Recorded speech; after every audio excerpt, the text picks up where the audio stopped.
Hi, I'm Brenda Ellis, author of Artistic Pursuits, an art curriculum for preschool through high school. Are you self-confident in your drawing? I hope so. Self-confidence is knowing that you can figure things out. Self-confidence is understanding that when you make mistakes, it's okay, because mistakes lead to you finding solutions, and solutions lead to you making better art in the future. So self-confidence is a way of thinking that understands that our skills can grow and get better. You know, some kids don't think that they can grow. And when they make mistakes, they get discouraged and they give up. They often think that when they see an artist draw and the lines flow perfectly from their hands the first time, that is the way that everyone should draw. But it really isn't. These artists are very skilled because they have drawn the same thing over and over and over. They have practiced. We draw in one way at a certain point. Right now, you draw the way you draw. But as you get new information and you continue to draw and use that new information in your drawings, you are going to grow. You are going to see improvement in your skills. This is the way it works. You can be confident in your ability to learn, to try hard things, and to grow. That is self-confidence. Try the ideas that I'm showing you each week, and you'll see some fantastic improvements in your drawing skills. Some of us have not drawn enough times to develop muscle memory. The physical act of making certain movements with your hands creates a memory of those movements in your brain. And believe it or not, as you practice these movements, your brain will say, "Oh, I see what you want to do. I'll do that for you now so that you can focus on other thoughts."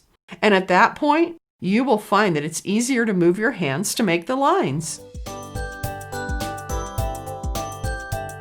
I've designed a group of objects that have straight edges and curved edges. You can download the photograph. Trace around the edges. Do this over and over.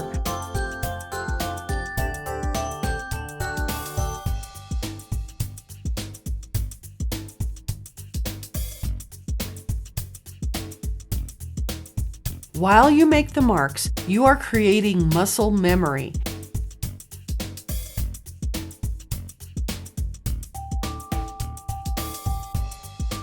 You can see that I make swift strokes. You can see that I am making bold marks with one smooth motion. You should try to make your marks in those ways.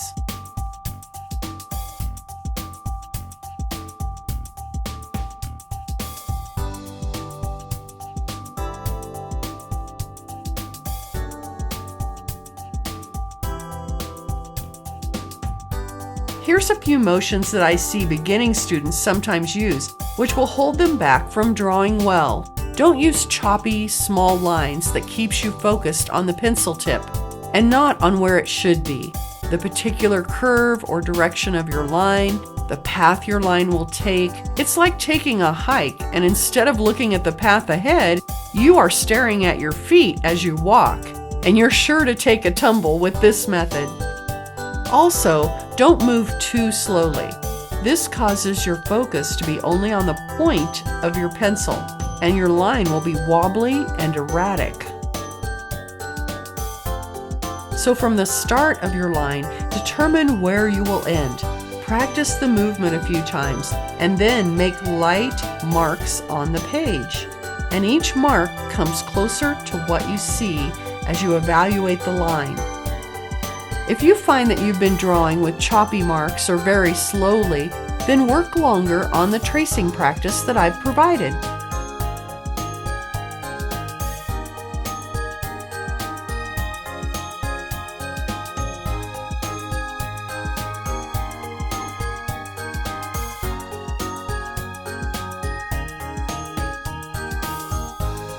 You may want to stick with only tracing the photo for today.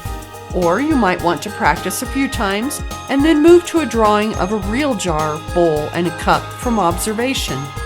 Many of the exercises that I'm showing you, like the tracing exercise today, will only help your drawing skills improve if you repeat them. so you might plan to do them daily throughout the week. And I believe that if you practice tracing using swift strokes this week, you will see your muscle memory working for you in future works of art. Thank you for joining me. I hope you've enjoyed learning to draw from observation and taking those first steps. Be sure to sign on to our email list so that you can receive notifications of each new lesson, and I'll see you next week.